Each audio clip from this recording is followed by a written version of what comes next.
Ah bah, je sais pas si on voit.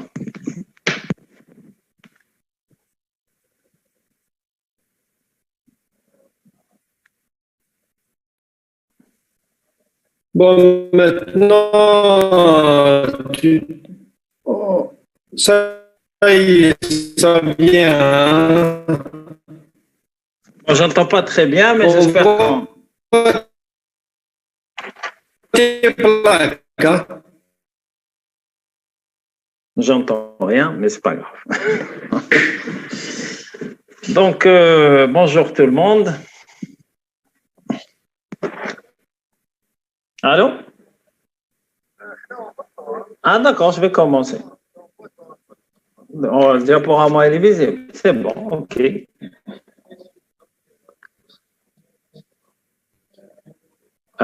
L'essentiel, c'est qu'on voit le diaporama. Voilà, donc je vais faire des. Et on m'entend. Ah, très bien, ok. D'accord, parfait. Merci. Allez, ça. Alors, bonjour tout le monde. Le cours d'aujourd'hui va concerner le cancer du pancréas exocrine. Alors, juste, quels sont les objectifs pédagogiques du cours? C'est connaître les lésions prédisposantes afin de pouvoir proposer une chirurgie dite prophylactique, pouvoir faire un diagnostic positif du cancer du pancréas, connaître les modalités du bilan préthérapeutique, notamment le bilan d'extension et le bilan d'opérabilité, connaître les principes généraux du traitement chirurgical et connaître quelle est la place, savoir quelle est la place des traitements dits complémentaires. Alors, je commencerai par rappeler le plan du cours. 1, introduction et intérêt de la question. 2, épidémiologie. Un mot sur l'anatomopathologie grand 3. 4, diagnostic. Diagnostic essentiellement positif et quels sont les diagnostics différentiels du cancer du pancréas. 5, le bilan d'extension et de l'évaluation de la résecabilité. 6, le bilan d'opérabilité. 7, le traitement. 8, le pronostic. 9, un mot de conclusion. Et 10, la bibliographie avec laquelle ce cours a été fait. Alors, avant d'entrer dans le vif du sujet, je commencerai par une brève introduction en disant que le cancer du pancréas est une maladie grave avec un pronostic assez sombre, avec une survie à 5 ans, tous stades confondus, qui ne dépasse pas les 5%. Il faut savoir que la résection curative reste le traitement de référence. En l'absence d'une résection curative, aucune survie prolongée ne peut être espérée et aucun traitement hors chirurgie ne peut offrir une survie à 5 ans pour le patient.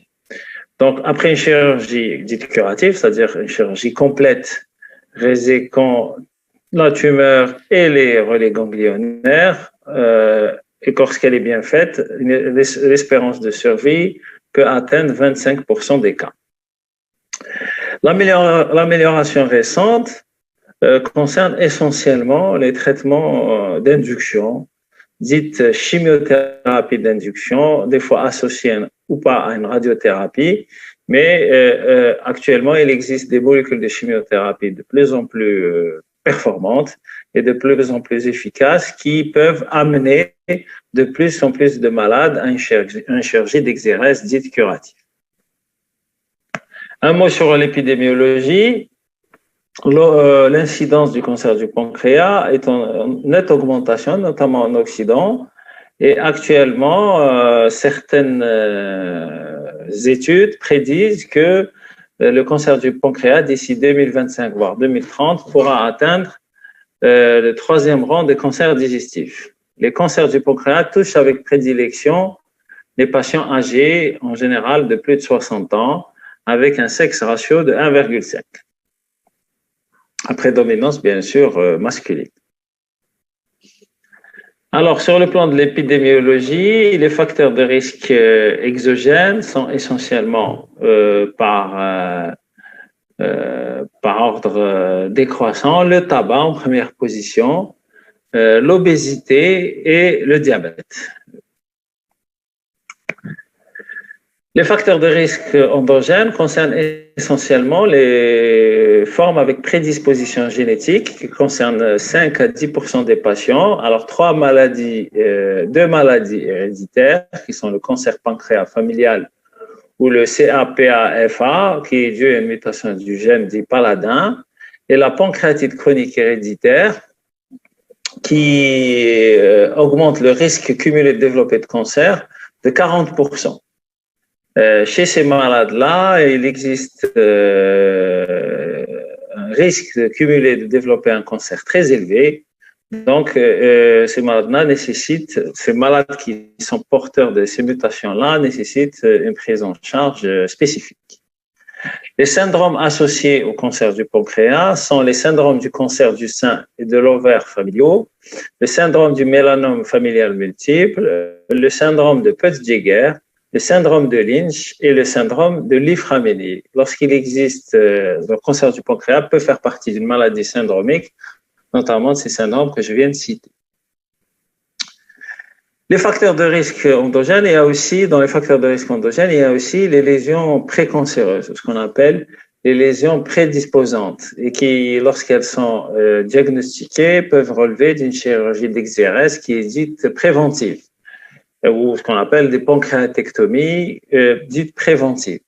Alors, ce sont les néoplasies intraépithéliales ou des lésions de Panine qui n'ont aucune manifestation clinique. C'est comme son nom l'indique, c'est des dégénérescences malignes intraépithéliales au niveau des canaux excréteurs du pancréas qui n'ont aucune manifestation clinique parce qu'elles sont découvertes en général sur les pièces de résection chirurgicale. Découverte au cours après pancréatectomie, peu importe son indication.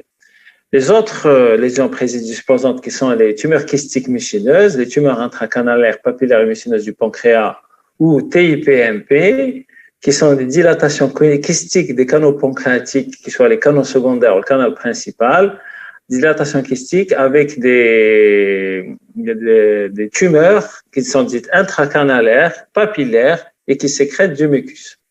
Alors, ces TIPMP ont un potentiel de dégénérescence qui est d'autant plus élevé que lorsqu'il y a une atteinte du canal pancréatique principal.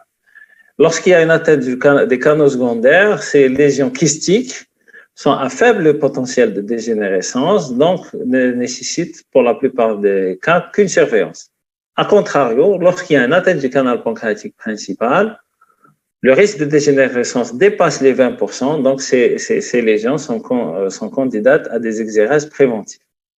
L'autre tumeur kystique mucineuse, l'autre type de tumeur kystique mucineuse sont les cystadénomes mucineux, qui est une pathologie en général de la femme jeune, qui touche essentiellement la partie corporéo-caudale gauche du pancréas. Et plus la taille est importante, plus l'indication d'une exérèse préventive est importante, avec un seuil qui est actuellement évalué vers les 4 cm. Lorsque le kyste mucineux, le cystadénome mucineux dépasse une taille de 4 cm, il y a indication d'une résection qui est dite préventive parce que le risque de dégénérescence dans ces cas-là dépasse les 20% aussi. Alors, un mot sur l'anatomopathologie. 90% des cancers du pancréas sont des adénocarcinomes ductulaires qui sont dus à une dégénérescence maligne de l'épithélium canalaire excrétant. Cette dégénérescence maligne siège dans 60 à 70% des cas au niveau de la tête, c'est-à-dire au niveau de la partie droite du pancréas, au niveau du pancréas céphalique. Dans 20% des cas, c'est la partie gauche, c'est-à-dire le pancréas corporéo-caudal. Et dans 15% des cas, dans 10 à 15% des cas, nous avons une atteinte diffuse de toute la glande pancréatique qui est essentiellement observée lorsqu'il y a des lésions de tumeurs intracanalaires papillaires mucineuses disséminées le long de tout le canal pancréatique principal. Et à ce moment-là, la dégénérescence peut siéger le long de tout le canal pancréatique principal. Mais ça reste quand même assez rare. Il faut retenir que dans 70 70% des cas, ce sont des tumeurs de la tête, du pancréas, et dans 20% des cas, ce sont des tumeurs du corps ou de la queue du pancréas. Macroscopiquement, comment on voit les tumeurs canalaires excrétantes, c'est des nodules blanchâtres, d'une dureté pierreuse, avec des bords qui sont irréguliers et qui infiltrent volontiers le canal pancréatique principal et la voie biliaire intrapancréatique lorsque c'est situé à droite au niveau céphalique. Sur le plan microscopique, c'est des cellules mucineuses atypiques qui prolifèrent au sein d'un stroma fibreux et dense. Alors, pour le diagnostic positif, la clinique dépend essentiellement, les symptômes cliniques dépendent essentiellement de la localisation tumorale et du stade évolutif de la maladie. Pour la localisation tumorale, lorsqu'elle est céphalique, la classique loi de Courvoisier-Terrier, que vous devez sûrement connaître, ictère vésicule palpable, sont les principaux symptômes. Ils sont assez précoces lorsqu'il y a une infiltration de la voie biliaire principale. Les douleurs de type solaire dues à une infiltration du plexus cœliaque signent en général une localisation gauche, c'est-à-dire corporeo-caudale, et ces douleurs sont dues, se manifestent essentiellement lorsque la tumeur est dite localement avancée et qu'il existe une infiltration des plexus nerveux qui chemine autour du tronc cœliaque. Et comme je l'ai dit, ça signe une maladie quand même assez avancée. Les autres signes qui sont l'asthénie, la triade asthénie, anorexie, amaigrissement, qui n'est pas spécifique du cancer du pancréas, elle est pratiquement, on la voit dans tous les cancers digestifs. Mais cette triade peut nous alerter et peut amener le médecin à développer des explorations dans ce sens lorsque, et a fortiori, lorsqu'il existe des mutations génétiques prédisposantes ou lorsqu'il y a des antécédents familiaux de cancer du pancréas exocrine.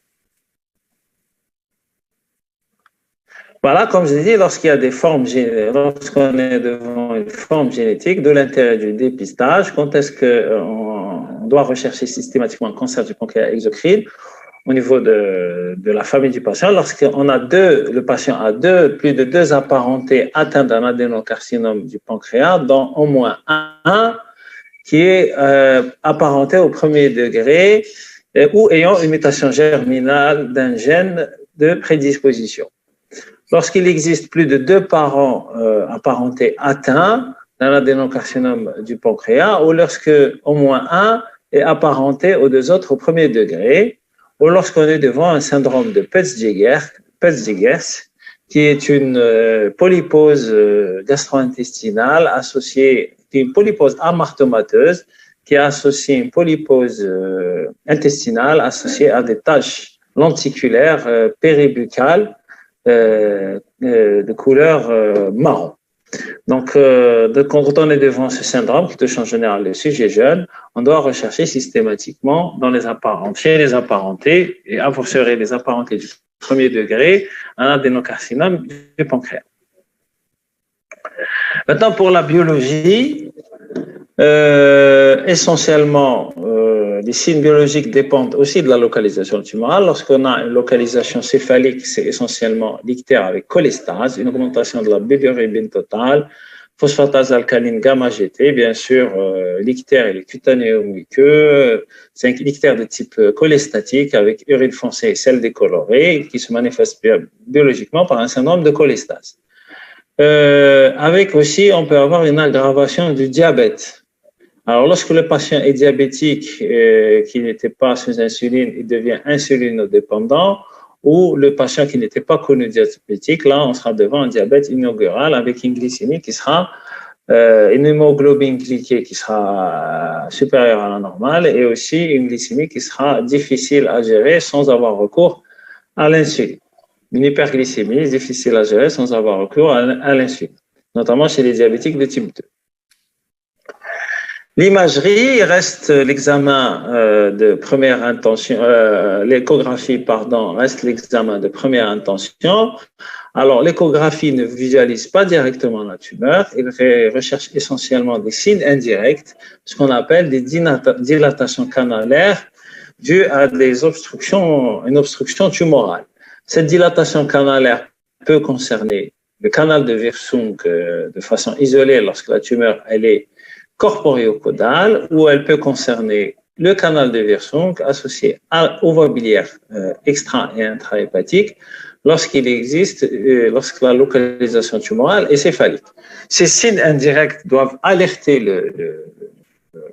le radiologue, le clinicien, parce qu'elles peuvent être des manifestations indirectes de la lésion tumorale qui est difficilement visualisable à l'échographie. Du coup, lorsqu'on retrouve des lésions de dilatation canalaire, ces signes indirects doivent alerter notre attention et nous pousser à demander une TDM qui reste l'examen de référence, qui recherche une lésion hypodense par rapport au reste du parenchyme pancréatique. Et lorsque cette lésion hypodense à bord irrégulier est associée au signe indirect, c'est fortement spécifique d'une néoplasie, d'un adénocarcinome pancréatique exocrine. Alors, le diagnostic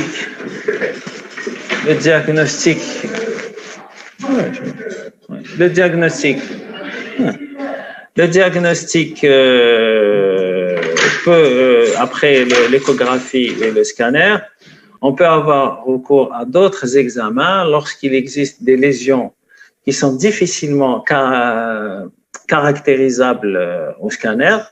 On peut avoir recours à une IRM lorsque c'est des lésions qui sont de même densité que le reste du parenchyme pancréatique, ou lorsqu'elles sont trop petites, en général inférieures à 2 cm, pour être bien caractérisées à la TDM. Donc l'IRM a une meilleure résolution spatiale que la TDM, mais ça reste vraiment un examen de deuxième intention.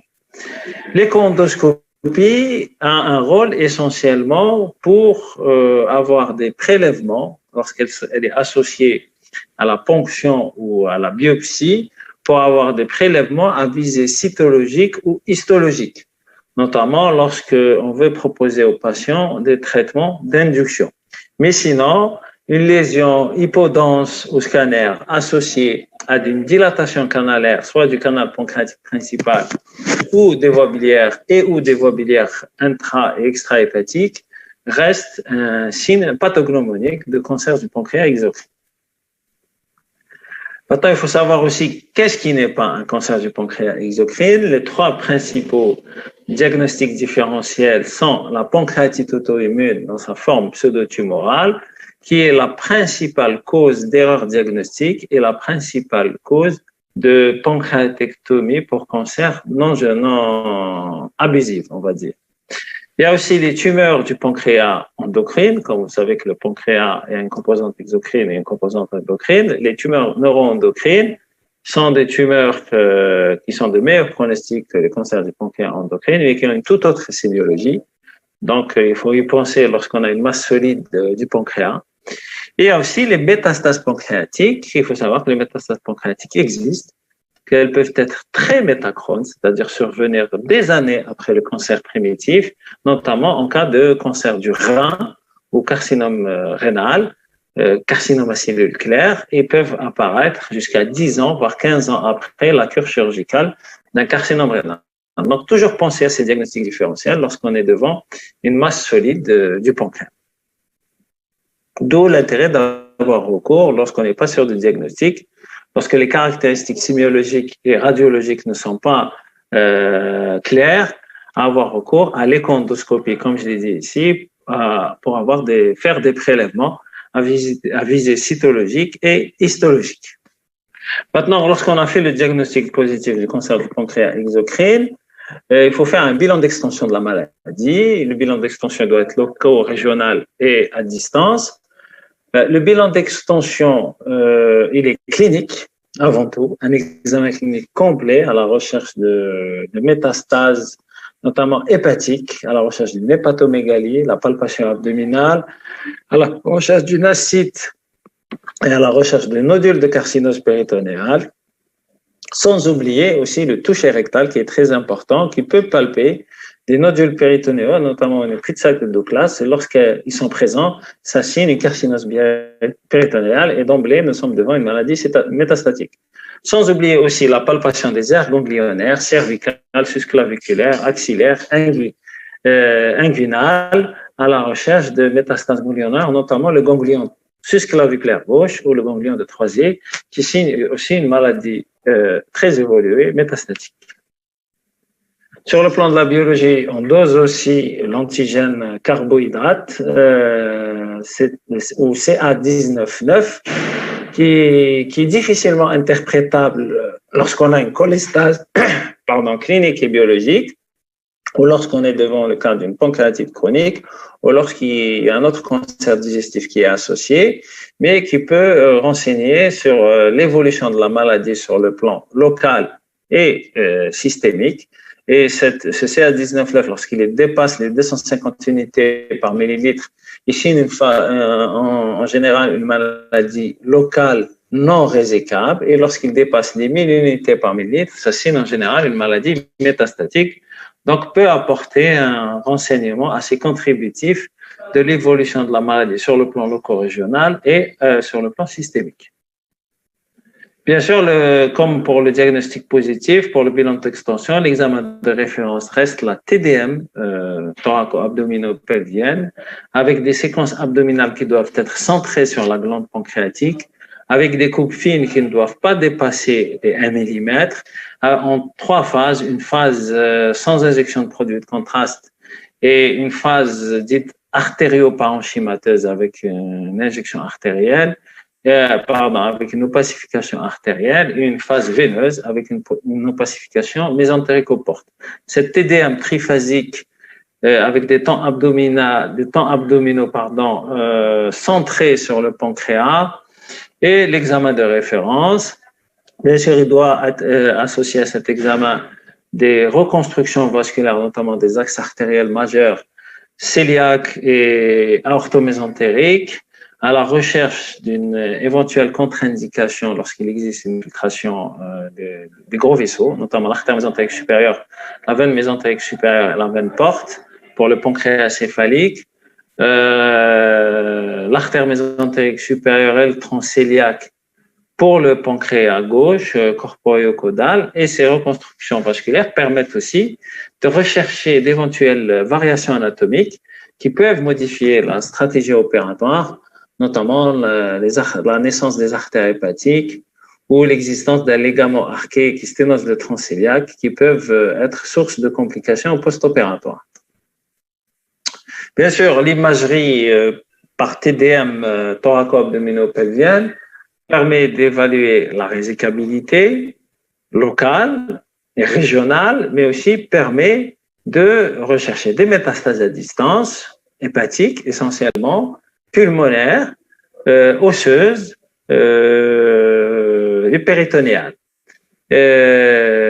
Aussi, comme je l'ai dit, permet de rechercher des variations anatomiques vasculaires et d'apprécier essentiellement les rapports vasculaires. Alors, il existe une classification des tumeurs pancréatiques, qu'elles soient céphaliques ou corporeo-caudales, qui classent la tumeur en 3 stades.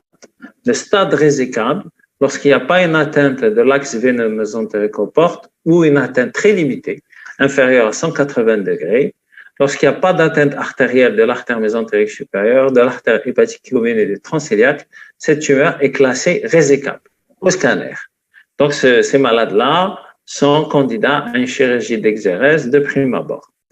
Elle peut classer aussi la tumeur dite borderline, ou à la limite de la résécabilité, lorsqu'il y a une atteinte veineuse qui dépasse 180 degrés, plus de 90%, sur plus de 180 degrés, c'est-à-dire la moitié de la circonférence, et lorsqu'il y a une atteinte artérielle et un contact artériel mais limité, que ce soit avec l'artère mésentérique supérieure, l'artère hépatique ou le tronc cœliaque, cette tumeur est classée borderline. Et pour ces malades-là, on ne propose pas actuellement une chirurgie première, mais on propose plutôt un traitement d'induction et une réévaluation secondaire avec une chimiothérapie d'induction en général qui va durer 6 à 8 heures, après une réévaluation clinique et scanographique et biologique afin de proposer une résection secondaire dans environ 60% des cas. Et lorsqu'il y a une infiltration tumorale mésentérique-porte de plus importante avec aucune possibilité de reconstruction chirurgicale, ou lorsqu'il y a une atteinte de plus de 180 degrés des axes artériels majeurs, cette tumeur est classée localement avancée, et donc c'est des malades qui sont candidats à un traitement dit palliatif. Cependant, dans 15% des cas, après une chimiothérapie, on peut observer une réduction telle du volume tumoral qu'on peut proposer à ces patients une chirurgie dite secondaire, mais la proportion de malades ne dépasse pas les 10 à 15% des cas. Bien sûr, il existe aussi la classification CTNM, T pour l'atteinte qui prend en considération la taille tumorale. Pour les T1, ils sont inférieurs ou égaux à 2 cm. Pour les T2, le diamètre tumoral est situé entre 2 et 4 cm. Et pour les T3, le diamètre tumoral dépasse les 4 cm. Et il y a les T4 qui sont des tumeurs qui infiltrent les vaisseaux cœliaques, mésentériques supérieurs ou artères hépatiques. Pour la catégorie N, prend en considération l'atteinte ganglionnaire.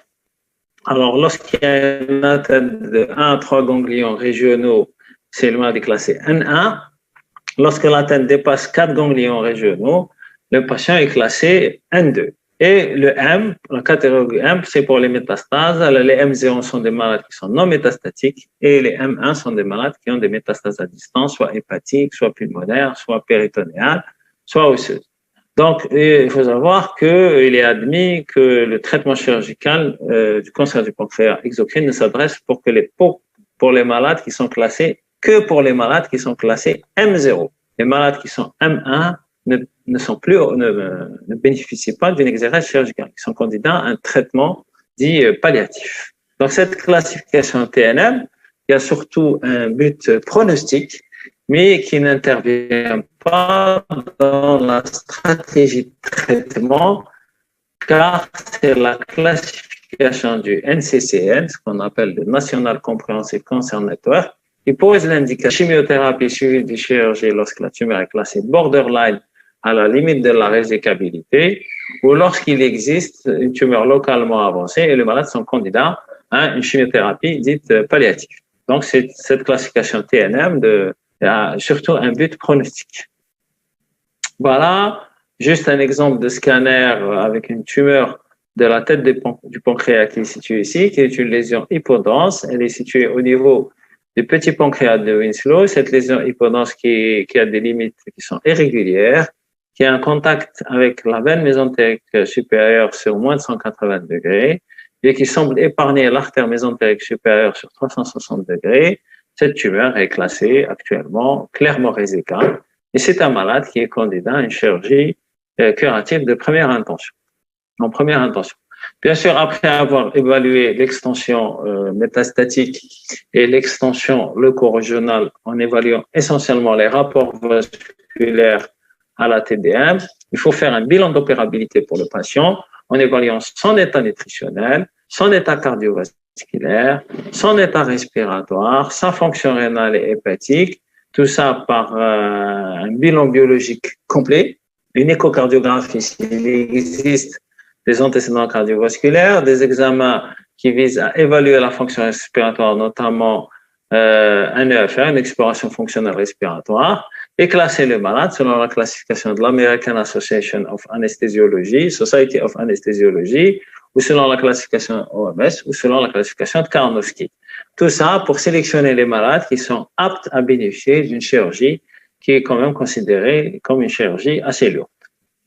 Bien sûr, pour les tumeurs de la tête du pancréas qui sont associées à un ictère, il existe actuellement des indications qui sont consensuelles pour le drainage biliaire par voie endoscopique afin de préparer le malade à l'intervention. L'ictère, par obstruction tumorale de la voie biliaire intrahépatique, entraîne une souffrance hépatique avec une cholestase franche qui peuvent engendrer des complications post-opératoires. Donc, avant d'opérer le patient ictérique, qui est un processus de la tête du pancréas, il faut lui mettre une prothèse par voie endoscopique afin de réaliser un drainage interne des voies biliaires. Et ce drainage est indiqué que lorsqu'il existe une angiocolite ou un taux de bilirubine franchement élevé supérieur à 250 micromoles par litre, ou lorsqu'on envisage un traitement néoadjuvant, un type de chimiothérapie néoadjuvante, ou lorsque la chirurgie est différée de 3 à 4 semaines.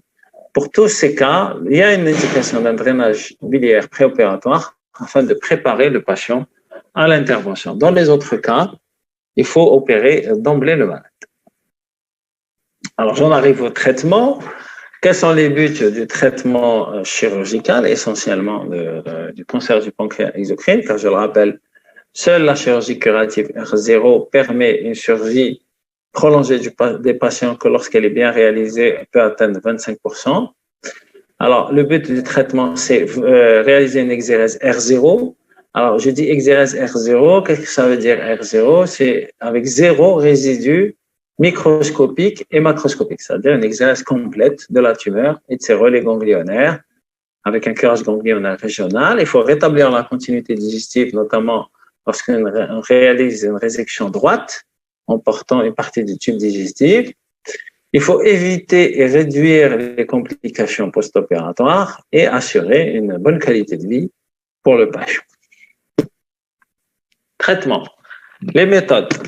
La chirurgie curative R0 est le traitement de référence. Elle se fait par laparotomie essentiellement pour le pancréas céphalique, mais peut se faire par laparotomie ou laparoscopie pour le pancréas gauche, parce que pour le pancréas gauche, c'est une intervention qui est beaucoup plus simple et beaucoup moins morose. Alors, deux types d'interventions. Retenez la duodénopancréatectomie céphalique, qui est l'intervention la plus souvent réalisée, parce que dans 70 à 80% des cas, les localisations tumorales sont céphaliques. Donc, cette intervention enlève la partie céphalique du pancréas, la tête du pancréas, une partie de l'antre gastrique, tout le cadre duodénal, 2/3 inférieur de la voie biliaire principale, et la première anse jejunale. C'est une chirurgie qui se fait au plus près des axes vasculaires majeurs, qui sont l'axe veineux mésentérique aux portes et l'artère mésentérique supérieure que vous voyez derrière. Et cette chirurgie est considérée comme une chirurgie assez lourde, surtout lorsqu'elle est associée à des reconstructions veineuses et ou artérielles, car vous l'avez bien compris, la proximité anatomique de la tête du pancréas avec ses axes vasculaires majeurs entraîne, lorsqu'il existe une tumeur infiltrante de la tête, une infiltration par contiguïté de ces vaisseaux. Et c'est pour ça que lorsqu'on fait un bilan d'exploration, enfin d'extension de la tumeur, on essaye d'évaluer les rapports vasculaires de la tumeur avec ces vaisseaux, cet axe veineux mésentérique aux portes et cet axe artériel mésentérique supérieur. Ce qui conditionne essentiellement la résécabilité vasculaire. Pour le pancréas gauche, alors on enlève la section, se fait au niveau de l'isthme, la partie moyenne du pancréas, on résèque avec l'artère et la veine splénique et la rate, et avec bien sûr les relais ganglionnaires avec un curage ganglionnaire régional. Alors, quels sont les impératifs carcinologiques de la résection? Pour la duodénopancréatectomie céphalique, c'est un curage ganglionnaire qui est régional et qui enlève les ganglions régionaux. Il faut sectionner la voie biliaire sous la convergence biliaire supérieure. Je montre un peu le schéma ici. Section de la voie biliaire principale sous la convergence biliaire supérieure.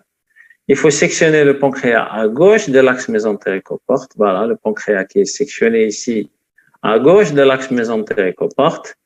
Il faut faire une dissection circonférentielle de l'axe mésentérique aux portes.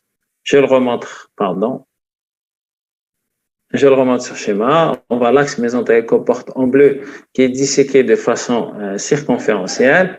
Il faut réaliser une dissection de l'hémicirconférence droite de l'artère mésentérique supérieure du tronc cœliaque. dissection de l'hémicirconférence droite de l'artère mésentérique supérieure et du transcéliaque. Voilà. Ça sont les impératifs carcinologiques lorsqu'on réalise une duodénopancréatectomie céphalique. Pour le pancréas corporéo-caudal ou le pancréas gauche, on réalise ce qu'on appelle une splénopancréatectomie gauche, qui réalise un curage ganglionnaire dit régional, avec section pancréatique isthmique en regard du bord droit de l'axe veineux, section pancréatique isthmique à droite de l'axe veineux mésentérique aux portes qui est anguleux derrière, dissection qui est faite de façon centrifuge dans le plan d'accolement du mésocastre postérieur en arrière du fascia prérénal, dissection postérieure qui est faite en arrière du fascia prérénal. On voit aussi le fascia prérénal qui est remporté avec la tumeur, on voit derrière le rein et la graisse périrénale. Excusez-moi 2 minutes.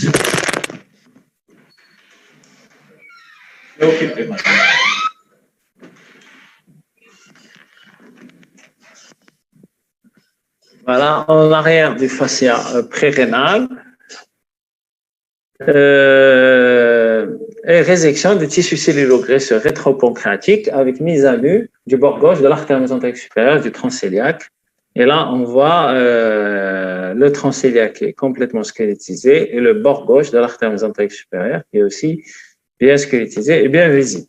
Ça sont les impératifs carcinologiques avec lorsqu'on réalise une exérèse ganglionnaire, une exérèse chirurgicale pour cancer du pancréas céphalique ou pour cancer du pancréas gauche. Excusez-moi 2 minutes. Allô? Oui, madame. La seule que j'avais est en mise en dispo.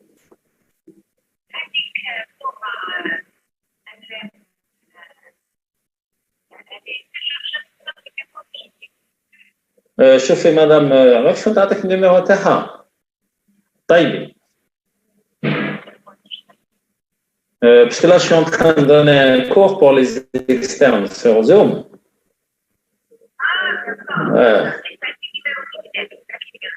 Tout de suite madame, tout de suite.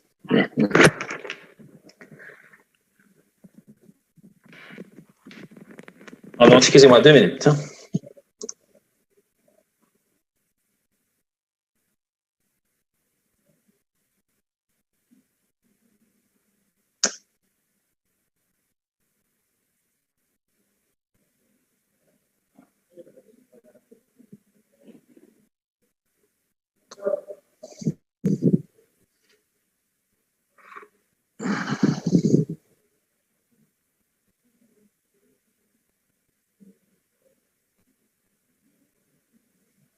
Alors, excusez-moi.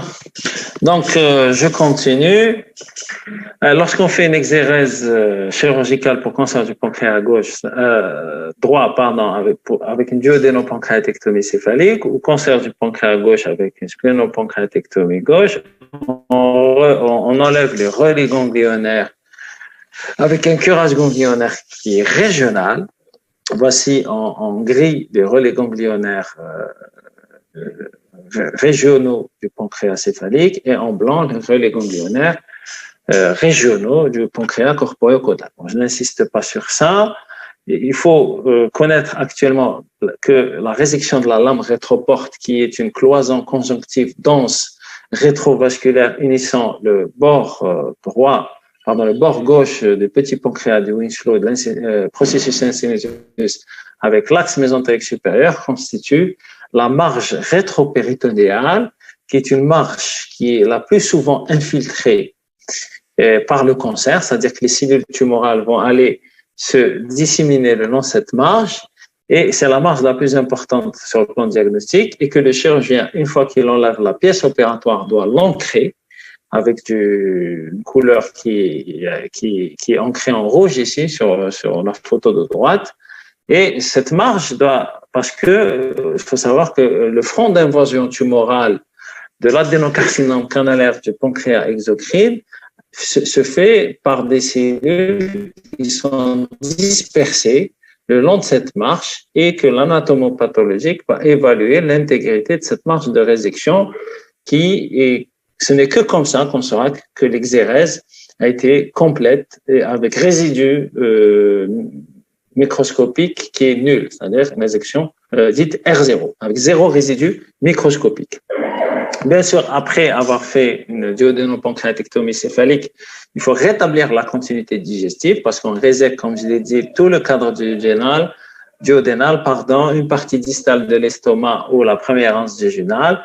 On rétablit la continuité par une anastomose pancréatico-digestive, qui est dans ce cas une anastomose pancréatico-jejunale, mais elle peut être aussi une anastomose pancréatico-gastrique reliant ce qui reste du pancréas avec l'estomac, une anastomose hépatico-jejunale et une anastomose gastro-jejunale ou duodéno-jejunale lorsqu'on a décidé de conserver le pylore, comme ici à droite, qui est la principale variante de ce type d'intervention. Le rétablissement de la continuité digestive permet d'offrir une qualité de vie qui est indispensable après ce type d'intervention, mais aussi il doit être bien fait car permet une bonne qualité de vie pour le patient. Maintenant, ce qui reste des autres traitements, ce sont les méthodes palliatives essentiellement, parce que seule la chirurgie a une visée curative. Ce sont les méthodes endoscopiques, qui sont le drainage biliaire endoscopique, qui peut être fait soit en préparation de l'intervention, lorsque je l'ai dit, le malade est en angiocolite ou un taux de bilirubine extrêmement élevé, ou lorsqu'il nécessite un traitement d'induction type chimiothérapie, ou de façon palliative, comme dans ce cas-là, lorsque la tumeur n'est pas résécable et ou métastatique. Il y a la chirurgie de dérivation par des dérivations biliodigestives chirurgicales ou gastrojejunales afin de permettre au malade de déjaunir et de s'alimenter normalement lorsqu'il existe une compression extrinsèque de la tumeur sur le duodénum, essentiellement et la voie biliaire, à l'origine d'un ictère de type cholestatique et de vomissement post-opératoire dû à une occlusion haute par compression duodénale. On a recours souvent à des dérivations chirurgicales de façon palliative. Le traitement peut être aussi radiologique, essentiellement par la mise en place de drainage biliaire externe, lorsqu'il y a un échec à la mise en place d'un drainage biliaire par voie endoscopique. Et il y a aussi la chimiothérapie palliative lorsque le malade a une tumeur métastatique ou localement avancée et qui n'est pas candidat à une chirurgie d'exérèse curative. Bien sûr, les indications des traitements curateurs ou palliatifs se font en réunion de concertation pluridisciplinaire associant gastro-entérologue, chirurgien, oncologue, radiologue, anatomopathologiste afin de déterminer quels sont les meilleurs candidats à la chirurgie d'exérèse curative ou au traitement dit palliatif. Comme je vais vous le rappeler encore une fois, c'est la principale classification des tumeurs du pancréas qui sont classées soit résécables, soit à la limite de la résécabilité, borderline, soit localement avancées, c'est-à-dire ne sont pas des malades candidats à un traitement curatif. J'ai mis ces couleurs exprès pour rappeler un petit peu le code de la route. Vert, c'est résécable, donc on peut opérer. Orange, c'est plutôt jaune, c'est borderline. Donc, il faut un traitement d'induction avant d'opérer. Et rouge, c'est pas opérable. Le malade va tout droit en soins palliatifs. Bien sûr, il y a des complications à ce type de chirurgie. Je ne vais pas les détailler, mais pour les duodénopancréatectomies céphaliques, c'est essentiellement les gastroplégies post-opératoires. Ce sont des gastroparésies, des paralysies de l'estomac dues à une dénervation gastrique. Les fistules pancréatiques, c'est la principale complication lorsqu'on fait des anastomoses pancréatico-digestives, qui est la principale cause de mortalité, et les hémorragies. Les complications tardives de la chirurgie pancréatique sont les insuffisances pancréatiques exocrines et endocrines, qui sont facilement gérées essentiellement par un traitement médical adéquat. Voilà, après avoir opéré le pailleur, il existe un protocole de surveillance thérapeutique par un examen clinique chaque 3 mois pendant 3 ans et chaque 6 mois pendant 2 ans. Les 2 dernières années, biologie par un dosage de l'antigène carbohydrate chaque 3 mois pendant 3 ans, chaque 6 mois pendant 2 ans, et bien sûr un scanner chaque 6 mois les 2 premières années, et chaque année après 3 ans après. Le pronostic du cancer du pancréas exocrine dépend du stade TNM, qui est établi par l'examen anatomopathologique, le T pour la taille, le N pour l'atteinte ganglionnaire et le M pour la présence ou non de métastases. de type de résection, est-ce qu'elle a été complète ou incomplète, du ratio ganglion infiltré sur ganglion prélevé, qui signe un véritable témoin de la progression de la maladie sur le plan systémique, et de l'existence ou pas de complications chirurgicales post-opératoires qui peuvent interférer avec le projet thérapeutique du patient et empêcher le patient d'aller au bout de son projet thérapeutique définitif, complet plutôt. En conclusion, je dirais que le diagnostic, les signes cliniques ne sont pas spécifiques, dépendent essentiellement de la localisation tumorale et du stade évolutif de la maladie. Retenez que pour le pancréas céphalique, c'est surtout l'ictère avec la loi de Courvoisier-Terrier, ictère vésicule palpable, c'est un cancer du pancréas céphalique jusqu'à preuve du contraire. Et pour que le pancréas gauche, ce sont essentiellement des douleurs de type pancréatique, épigastrique, transfixiante avec irradiation en bas et irradiation postérieure, dû en général à une infiltration du plexus solaire.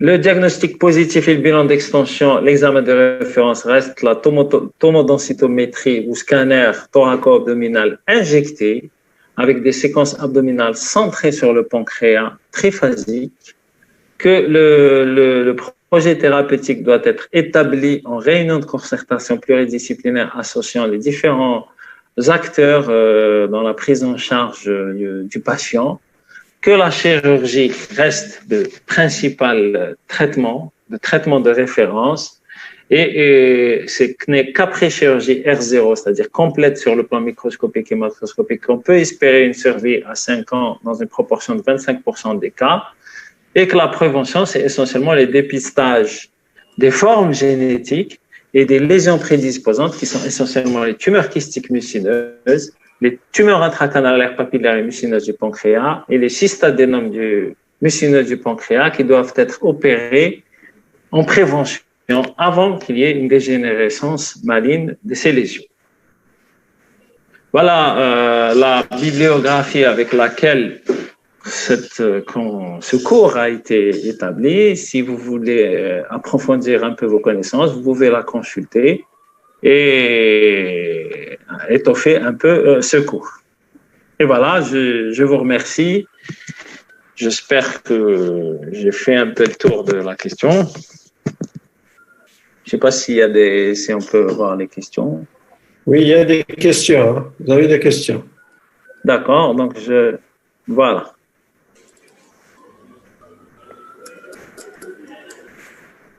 Alors, première question, est-ce qu'on peut vivre sans pancréas? Oui, on peut vivre sans pancréas, on peut réaliser des pancréatectomies totales, des duodénopancréatectomies totales, mais les indications sont exceptionnelles, c'est surtout les tumeurs intracanalaires papillaires et mucineuses du pancréas qui touchent tout le canal pancréatique principal. Et là, pour ces malades-là, on réalise des duodénopancréatectomies totales. C'est très, très rare, mais on peut vivre sans pancréas, mais on va développer ce qu'on appelle un diabète insulinoprive qui va nécessiter une insulinothérapie à vie et que ce sera un diabète qui sera très difficile à gérer pour les patients et pour les soignants, mais on peut vivre avec. Et aussi, on va développer ce qu'on appelle une insuffisance pancréatique exocrine qui sera géré facilement par la prescription aux patients d'extraits pancréatiques de synthèse, c'est de l'amylase de synthèse, que le malade devra prendre quotidiennement et à vie. On peut vivre sans pancréas, mais il faut une prise en charge quand même qui soit un peu c'est assez difficile. Mais c'est des indications assez rares, hein. Mais c'est compatible avec la vie, il n'y a pas de souci. Alors, deuxième question, pouvez-vous nous réexpliquer la partie des TIP1P dans la partie épidémiologie? Alors, les tumeurs intracanalaires papillaires et mucineuses du pancréas fait partie des contingents des tumeurs kystiques mucineuses du pancréas. Ce sont des dilatations canalaires, des canaux pancréatiques secondaires ou du canal pancréatique principal, dues essentiellement à des néoplasies, enfin des tumeurs sécrétantes de mucus qui ont une architecture papillaire. Alors, ce sont des tumeurs bénignes avec un potentiel de dégénérescence et il est d'autant plus important qu'il existe une atteinte du canal pancréatique principal. Alors, ces tumeurs sécrètent du mucus qui va obstruer le canal pancréatique principal à l'origine d'une dilatation canalaire et puis peut-être aussi à l'origine d'une pancréatite chronique, du pancréatite aiguë par obstruction de la papille duodénale, donc, ou du sphincter d'Oddi. Donc, ces tumeurs-là ont un potentiel de dégénérescence. Lorsqu'elles touchent les canaux pancréatiques secondaires, le potentiel de dégénérescence il est assez faible. Mais lorsqu'elles touchent le canal pancréatique principal, le potentiel de dégénérescence peut arriver jusqu'à 40 à 50%. Donc, d'où l'intérêt d'une exérèse dite préventive, avant qu'il n'y ait la dégénérescence maligne. Parce que lorsque la dégénérescence maligne est là, le pronostic s'effondre et rejoint celui du cancer du pancréas exocrine. L'autre tumeur kystique mucineuse, c'est le cystadénome mucineux du pancréas, qui touche en général la femme jeune et la partie corporeo-caudale. Et lorsque sa taille dépasse les 4 cm, il y a une indication d'une exérèse préventive. Ce sont les deux principales lésions prédisposantes du cancer du pancréas exocrine qu'il faut identifier et traiter à temps. Voilà. Je ne sais pas si j'ai répondu à la question. Troisième question. Pouvez-vous répéter le point sur l'antigène carbohydrate 19,9? Alors, l'antigène carbohydrate 19,9, c'est le principal marqueur tumoral du cancer du pancréas exocrine. Il n'a pas un intérêt diagnostique, mais il a surtout un intérêt pronostique. Lorsqu'on dose le CA19 d'un patient qui est atteint d'un cancer du pancréas et lorsque celui-ci dépasse les 250 unités internationales par millilitre, c'est-à-dire que c'est une maladie qui est probablement localement avancée. Mais lorsque ce taux dépasse les 1000 unités internationales par millilitre, c'est-à-dire que la maladie est déjà probablement métastatique. Donc, il peut avoir un intérêt pronostique, mais aussi il peut avoir un intérêt dans la surveillance du patient post-opératoire. Lorsqu'on opère le patient, on le surveille chaque 3 mois en dosant l'antigène carbohydrate. Ici, il y a une réascension de l'antigène carbohydrate en post-opératoire. Ça signe une récidive tumorale locale ou métastatique. Alors, l'autre question. Dans les conditions du drainage biliaire endoscopique, chirurgie différée plus de 3-4 semaines, ça veut dire quoi? Ça veut dire qu'on ne peut pas opérer le patient tout de suite, dans la semaine qui suit, parce qu'il a d'autres comorbidités cardiaques ou pulmonaires ou rénales qu'il faudra corriger avant la chirurgie. Donc, c'est un malade qui présente d'autres comorbidités, par exemple, soit il présente un diabète déséquilibré qu'il faut équilibrer, ou il présente un problème cardiaque qu'il faut traiter avant de l'opérer. Donc, on doit drainer le malade endoscopiquement pour soulager de son ictère et soulager son foie surtout pour qu'il puisse arriver à l'intervention en de meilleures conditions. Alors, survie à 5 ans, ça veut dire quoi? Ça veut dire que sur 100 malades opérés, 25% de survie à 5 ans, ça veut dire que sur 100 malades opérés, 25 vont être vivants 5 ans après, tout simplement. Ça permet d'évaluer le pronostic de la pathologie cancéreuse en général. Alors, la pancréatite chronique, est-ce qu'elle évolue en cancer? La pancréatite chronique, alors, le syndrome génétique de la pancréatite chronique héréditaire familiale est un risque de dégénérescence, un risque de cumuler de développer de cancer de 40%. C'est-à-dire que sur 100 malades qui ont une pancréatite chronique héréditaire familiale, 40 vont avoir un cancer du pancréas. La pancréatite chronique d'origine alcoolique ou les autres causes de pancréatite chronique qui sont multiples, mais la principale cause, elle est alcoolique en général, en Occident essentiellement. Le risque de développer un cancer est multiplié par 2 par rapport à la population générale. Donc, c'est un facteur de risque, même s'il n'est pas très important. Pourquoi l'adénocarcinome du pancréas favorise les thromboses? Essentiellement par un syndrome paranéoplasique, pour les thromboses veineuses profondes, mais par rapport à l'axe mésentérique-aux-portes, lorsqu'il y a une thrombose de l'axe mésentérique-aux-portes, c'est essentiellement dû à une infiltration par contiguïté et une obstruction de l'axe mésentérique-aux-portes qui est d'origine tumorale. Alors, est-ce que l'élévation des CA19 est utilisée dans le dépistage? Non, parce qu'il est difficilement interprétable lorsqu'il y a des cancers associés, lorsqu'il y a une insuffisance rénale, lorsqu'il y a un ictère.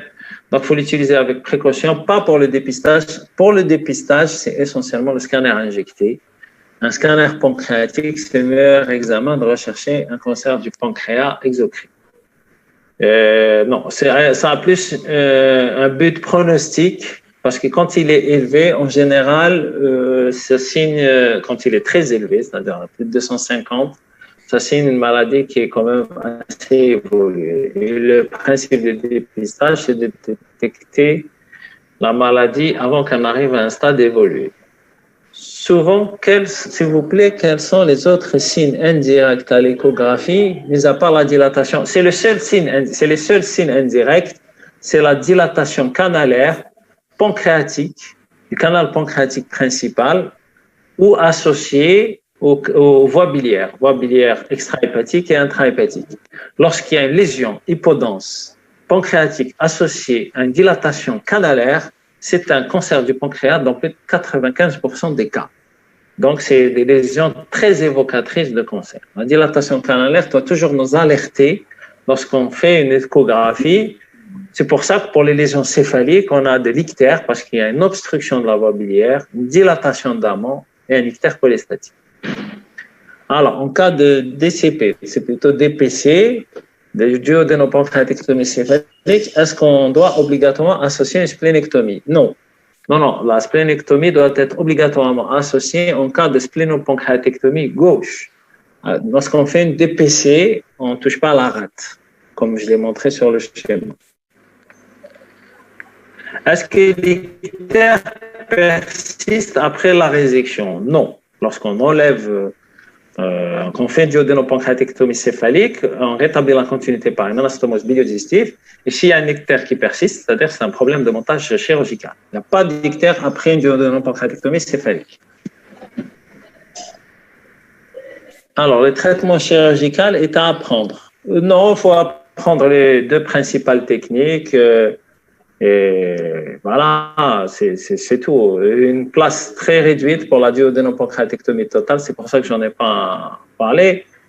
Voilà, c'est tout. C'est le traitement, parce que c'est le traitement du cancer du pancréas, c'est la résection chirurgicale. Donc, il faut connaître au moins les grandes lignes, mais pas en détail. Hein, parce que... Voilà, je crois que j'ai fait le tour. Ben, merci, professeur Salfou. Il n'y a pas de quoi, docteur Ferzoula. Donc, je pense que c'est professeur Bouzid qui va prendre le relais à 15h. Oui, je le vois, il est connecté, il est sur mon écran. Ah, bah, très bien. Donc, il faut juste arrêter de partager l'écran pour qu'il puisse partager son écran lui. D'accord, j'arrête tout de suite.